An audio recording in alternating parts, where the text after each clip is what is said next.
Hello friends, नमस्ते। आपका DV education में स्वागत है। चलिए, हम जो पढ़ रहे थे वो संविधान के पार्ट्स पढ़ रहे थे और संविधान के पार्ट्स में हमने फर्स्ट और सेकंड किया। आज हम जो पढ़ेंगे वो पढ़ेंगे थर्ड।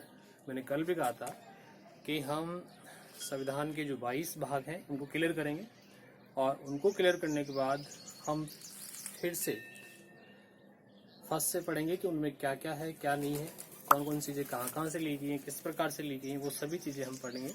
लेकिन सबसे पहले हमें ये क्लियर करना पड़ेगा कि हमारा जो संविधान है उसके जो 22 भाग हैं उनमें किन किन चीज़ों को शामिल किया गया और किस प्रकार से किया गया। चलिए फ्रेंड्स, चलते हैं। हम संविधान भाग थर्ड की बात करेंगे, तीसरे भाग की बात करेंगे। तो इसमें हमारे जो संविधान है उसके भाग थर्ड में मूल अधिकार दिए गए हैं। कहने का मतलब हमारे जितने भी मूल अधिकार हैं वो सारे के सारे मूल अधिकार भाग 3 में दिए गए हैं। ये भी क्वेश्चन बन सकता है कि भाग 3 में किसका उल्लेख किया गया है, मूल अधिकारों का, या फिर पूछा जा सकता है मौलिक अधिकारों का उल्लेख कौन से भाग में किया गया है, तो बता सकते हैं भाग 3 में किया गया है। ठीक है, ये जो मूल अधिकार है वो आर्टिकल नंबर 12 से लेके 35 तक है। मूल अधिकार भाग 3 में हमारे जो बने हुए हैं वो अनुच्छेद 12 से लेके 35 तक। ठीक है ना, ये चीज़ें आप ध्यान में रखें कि 12 से लेके 35 तक हमारे मूल अधिकार संविधान में लिखे गए हैं। सबसे पहले हमारे सामने आता है कि 12 से 35 है, तो हमें फिर जो मूल अधिकार हैं वो 14 से क्यों पढ़ाए जाते हैं, 14 से क्यों पढ़ाए जाते हैं। दो चीज़ों को हम क्लियर कर लें। मैंने वहाँ राइट डाउन कर दिया है कि अनुच्छेद 12 उसमें क्या दी गई है, परिभाषा दी गई है। परिभाषा किसकी दी गई है, मूल अधिकारों की डेफिनेशंस दी गई है कि मूल अधिकार होते क्या हैं, किन्हें कहते हैं, इन्हें किस प्रकार बनाया गया है, वो चीज़ें। अभी पिछले वीडियो में मेरे पास एक कमेंट्स आया था कि संविधान की परिभाषा है वो आर्टिकल नंबर 1 में है, और फर्स्ट की बात करें तो संविधान की परिभाषा के साथ साथ उस आर्टिकल नंबर 1 में हमें जो हमारे देश की जो संघीय व्यवस्था है, संघीय शासन व्यवस्था है, या कहें कि राज्यों का जो संघ है उसकी परिभाषा भी उसमें दी गई है। कंफ्यूज नहीं हो आप, थोड़ा आप डिस्कशन करें फिर समझ में आ जाएगा। देखिए, अनुच्छेद 12 है उसमें परिभाषा दी गई है। परिभाषा किसकी दी गई है, मूल अधिकारों। किसकी परिभाषा दी गई है, मूल अधिकारों की परिभाषा दी गई है कि मूल अधिकार क्या होते हैं। तो मूल अधिकारों की हम परिभाषा समझे तो कह सकते हैं कि एक ऐसे अधिकार जिनके द्वारा व्यक्ति अपना सर्वांगीण विकास कर सकता है, चाहे वो आर्थिक हो, राजनीतिक हो, सामाजिक हो, सांस्कृतिक हो, धार्मिक हो, शैक्षिक हो, वो सभी चीज़ें, उन सभी का विकास इन अधिकारों के माध्यम से किया जा सकता है। तो अनुच्छेद 12 में ये परिभाषा दी गई है। अनुच्छेद 13 है, अनुच्छेद 13 है, उसमें दे रखा है मूल अधिकारों से असंगत या अल्पीकरण की विधियां। कहने का मतलब ये हो गया इसमें कि मूल अधिकारों को हम क्या कर सकते हैं, अल्पीकरण कर सकते हैं, उनको छोटे करने की विधि है वो इसमें दी गई है। कोई मूल अधिकार हमसे वर्तमान समय में सही से नहीं हो रहा या हम उसकी पालना सही से नहीं करवा रहे, तो उसको सही तरीके से पालना करवाने के लिए उसमें करेक्शन करने की जो विधियां हैं वो किस में दी गई है, आर्टिकल नंबर 13 में दी गई है। दो अनुच्छेद हमने क्लियर कर लिए, अनुच्छेद 12 और अनुच्छेद 13। तो ये तो क्या हो गया, मूल अधिकार क्या है और किस प्रकार से इनमें कौन कौन सी विधियां बनी हुई है। अब हम मूल अधिकार जो है क्रम से वो पढ़ेंगे 14 से लेके 35 तक। ठीक है, तो चलो देखते हैं। पहला है अनुच्छेद 14 से 18। तो हमारे सामने ये आता है कि अनुच्छेद 14 से 18 क्या है। तो 14 से 18 की बात करें फ्रेंड दोस्तों, तो इसमें समानता के अधिकार को दिया गया है। अनुच्छेद 14 से 18 समानता कहें या समता का अधिकार कहें। अब इसमें समता किस प्रकार की, समानता किस किस प्रकार की होनी चाहिए, क्या क्या होनी चाहिए, उनको मैंने बोर्ड पे लिख दिया है समझाने के लिए। देखो, अनुच्छेद जो 14 है, अनुच्छेद जो 14 है उसमें विधि के समक्ष समानता। विधि के समक्ष समानता से मतलब ये होता है प्यारों कि कानून कोई सा भी हो, कानून किसी प्रकार का हो, उसके समक्ष सभी नागरिकों को क्या माना जाएगा, समान माना जाएगा। चाहे वो अमीर हो, चाहे गरीब हो, चाहे किसी भी धर्म से संबंधित हो, चाहे किसी समुदाय से संबंध रखता हो, उन सभी को विधि के समक्ष क्या माना जाएगा? समान माना जाएगा। किसकी बात है? अनुच्छेद 14 की। किसकी बात है? अनुच्छेद 14 की बात है। ठीक है ना। हम भाग 3 पढ़ रहे हैं, मूल अधिकार पढ़ रहे हैं। 12 और 13 में मूल अधिकारों की डेफिनेशन और उसकी विधियां बताई गई हैं, और अनुच्छेद 14 से लेके 35 तक जो हम बात करेंगे वो मूल अधिकार जो हमारे मिले हुए हैं उनकी बात करेंगे। 14 में हमने पढ़ लिया कि विधि के समक्ष समानता किस अधिकार के अंतर्गत पढ़ रही है? समानता के अधिकार या समता के अधिकार से संबंधित। फिर है अनुच्छेद 15, किसी भी आधार पर विभेद नहीं, मतलब जो भारतीय नागरिक हैं या देश के जो नागरिक हैं उनके प्रति किसी प्रकार का भेदभाव नहीं किया जाएगा, विभेद नहीं किया जाएगा किसी भी आधार पर। किसी भी आधार से मतलब चाहे वो किसी धर्म का हो, समुदाय का हो, जाति का हो, या फिर कोई भी क्षेत्र का हो, या कोई सी भाषा बोलने वाला हो, इसको आधार मानकर उसके साथ भेदभाव नहीं किया जाएगा। तो ये क्लियर करें कि जो किसी भी आधार पर विभेद नहीं, मतलब हम भारतीय संविधान में ये लिखा गया मूल अधिकारों के अंतर्गत, मूल अधिकारों में कौन सा? समानता का मूल अधिकार, उसके अंतर्गत 15 अनुच्छेद, उसमें किसी भी आधार पर विभेद नहीं, मतलब चाहे वो धर्म किसी से भी रखता हो, भाषा कोई सी भी हो, क्षेत्र कोई सा भी हो, उसके आधार पर उसके साथ क्या नहीं होगा? विभेद नहीं होगा, भेदभाव नहीं होगा।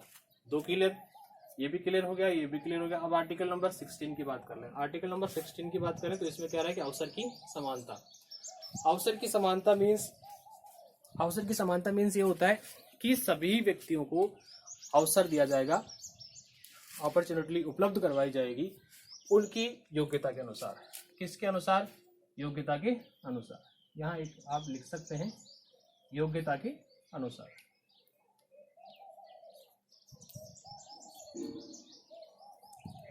योग्यता के अनुसार उनको अवसर की समानता दी जाएगी, मतलब सबको अपना विकास करने का क्या होगा? अधिकार होगा। और ये बात किस में बताई गई है? आर्टिकल नंबर 16 में। और कौन सा अधिकार? समानता का अधिकार। ठीक है फ्रेंड्स, ये जो अवसर की समानता है वो आपकी जो एजुकेशन है या आपकी जो क्वालिफिकेशन है उसके अकॉर्डिंग बात की गई है। आपको बहुत सारे अवसर उपलब्ध कराए जाएंगे जिसके अनुसार आप क्या कर सकते हैं? अपना विकास कर सकते हैं, अपने अधिकारों की मांग कर सकते हैं। तो ये यहाँ तक था। आप देखें एक बार, स्क्रीनशॉट भी ले सकते हैं इसका।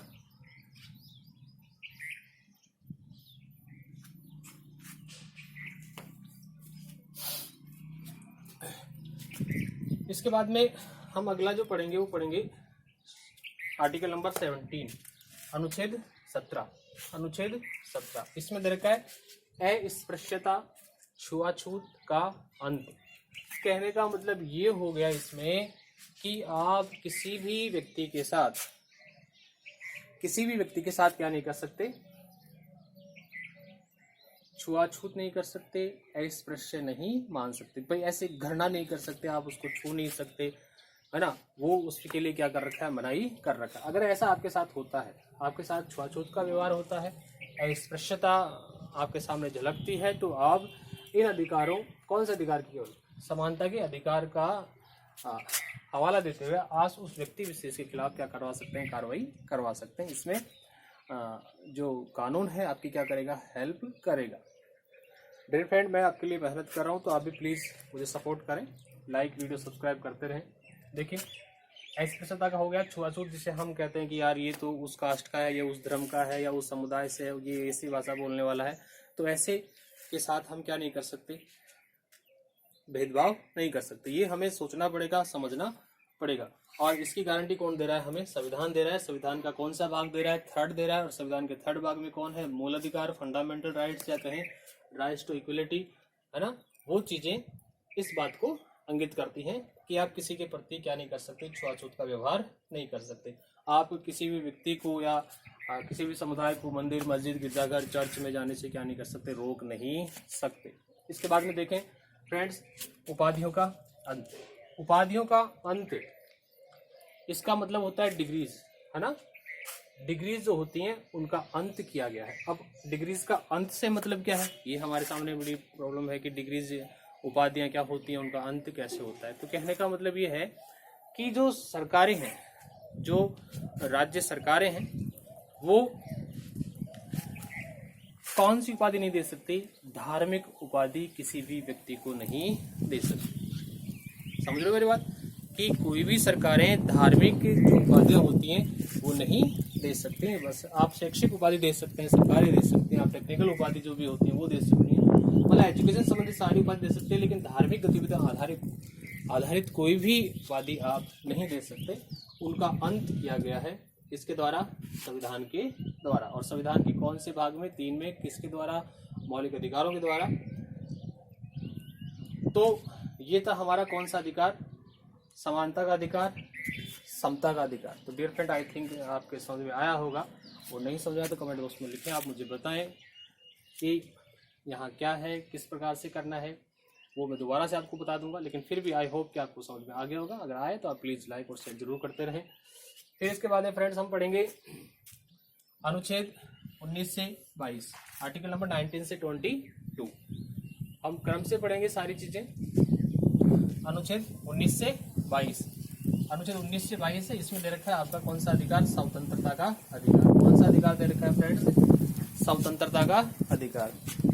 हवाएं चल रही हैं ऊपर, तो थोड़ा डिस्टर्बेंस हो सकता है, लेकिन फिर भी आप एकाग्र रहें। देखें आप, हम पढ़ रहे हैं अब कौन सा? अनुच्छेद 19 से 22 तक कौन सा अधिकार? स्वतंत्रता का अधिकार। अब जो स्वतंत्रता का अधिकार है उसमें इस अधिकार का जो उल्लेख किया गया है वो है 19 से 22 तक। और हम इसको समझ लें कि स्वतंत्रता का अधिकार मीन्स होता है कि आपको स्वतंत्रता किस किस प्रकार की मिली हुई है, आपको कौन कौन सी स्वतंत्रताएं दी गई हैं जिनके माध्यम से आप अपने अधिकारों का प्रयोग करते हुए आप जीवन को अच्छा बना सकते हैं। तो देखिए, इसमें जो सबसे पहले दे रखी है वो मैंने टिक लगा रखे हैं।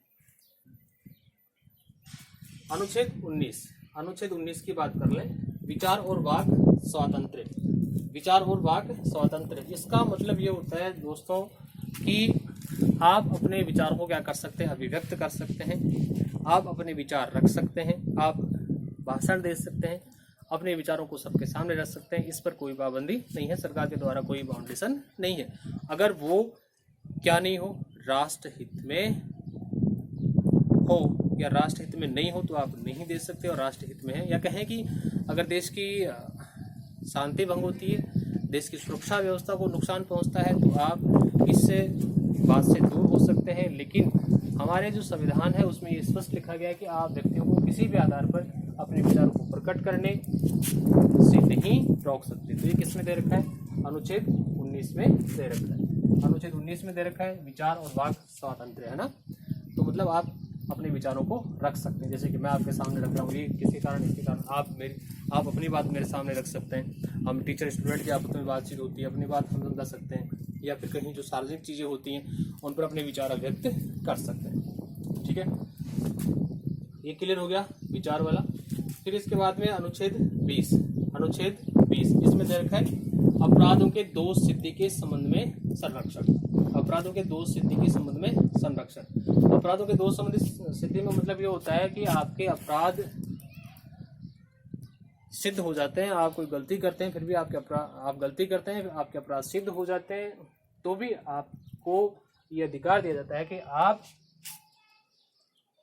अपने अपराधों की दोष सिद्धिकरण के खिलाफ क्या कर सकते हैं? जा सकते हैं, आप अपने लिए वकील कर सकते हैं, उनको संरक्षण मांग सकते हैं। ये सारी व्यवस्थाएं हमारे किसमें दी गई है? स्वतंत्रता के अधिकार में दी गई है। अपराधों के दोष सिद्धि के संबंध में संरक्षण, इसमें भी क्या देता है? संविधान संरक्षण प्रदान करता है कि आप आगे जाके क्या कर सकते हैं? अपील कर सकते हैं। जैसे कि आपने मान लीजिए आपका दोष सिद्ध स्थानीय न्यायालय में हो गया, फिर जिला न्यायालय में हो गया, फिर उस उच्च न्यायालय में हो गया, वहाँ भी आपका दोष सिद्धि कर दिया जाए। लेकिन फिर आप कहाँ जाते हैं? सुप्रीम कोर्ट जाते हैं। वहाँ जाके आपको क्या जो डिसीजन मिलता है, कहने का मतलब ये होगा कि आपको संरक्षण दिया गया है। इसके बाद में फ्रेंड्स हम बात कर लें अनुच्छेद 21, हम वही पढ़ रहे हैं, स्वतंत्रता का अधिकार ही पढ़ रहे हैं। इसमें अनुच्छेद 21 इसमें दे रखा है प्राण एवं दैहिक स्वतंत्रता। प्राण एवं दैहिक स्वतंत्रता, प्राण एवं दैहिक स्वतंत्रता, इसका मतलब ये होगा कि राज्य सरकारें मीन्स होता है कि देश की सरकारें जो हैं देश की जो सरकारें हैं वो आपसे ये दोनों चीजें नहीं छीन सकती, किसी भी आधार पर नहीं छीन सकती। आपको जीने का अधिकार है, आप जिएंगे।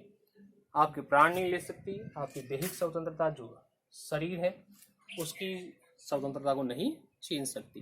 ये किसी भी आधार पर नहीं होता। अगर आप आपातकाल भी लगता है तो आपकी ये स्वतंत्रता क्या रहती है, अनवरत चालू रहती है। मतलब ये हो गया कि आपका जीवन आपके हाथ में है, इस पर सरकार के द्वारा कोई बॉन्डेड नहीं है।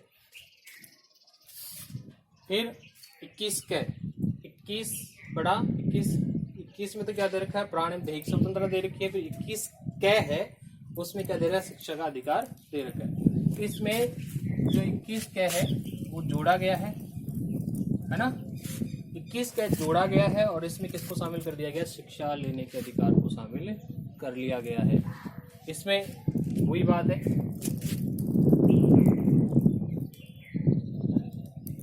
14 वर्ष तक के बच्चों को निःशुल्क वाली शिक्षा की बात इसमें दोहराई गई है, ठीक है ना। तो ये नया जोड़ा गया है। फिर लास्ट में जो बचता है फ्रेंड्स वो है अनुच्छेद 22। अनुच्छेद 22 इसमें दे रहा है कुछ दशाओं में निरोध एवं संरक्षण। ये भी इंपॉर्टेंट है, IAS या IPS हो या फिर RS हो, एग्जामिनेशन हो, कोई सी भी हो। अनुच्छेद 22 में कुछ दशाओं में निरोध एवं संरक्षण, इसका मतलब ये हुआ कि आपका जो स्वतंत्रता का अधिकार है उसमें जो चीजें शामिल की गई हैं उनसे अगर राष्ट्र को नुकसान पहुंच रहा है या कुछ ऐसी स्थितियां पैदा हो जाती हैं जिनसे देश की शांति भंग होती है, तो ऐसी स्थिति में उन पर थोड़ा क्या लगाया जा सकता है, प्रतिबंध लगाया जा सकता है, उनको रोका जा सकता है, लेकिन फिर भी आपको संरक्षित किया जाएगा।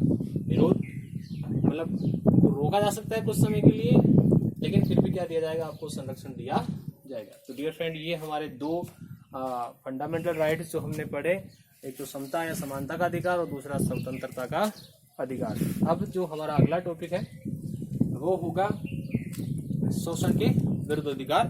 और ये जो विरुद्ध अधिकार अनुच्छेद 23 से 24 तक, कहाँ तक, 23 से 24 तक, एक बार आप देख लें।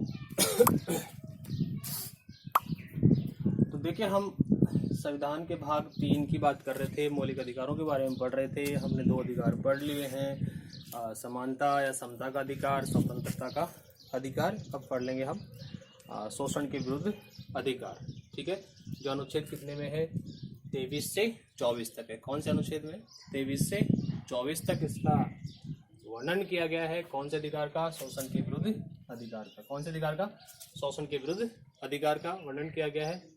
इसमें 2 ही आर्टिकल हैं। कितने आर्टिकल हैं, 2 ही आर्टिकल हैं, अनुच्छेद 23 और अनुच्छेद 24।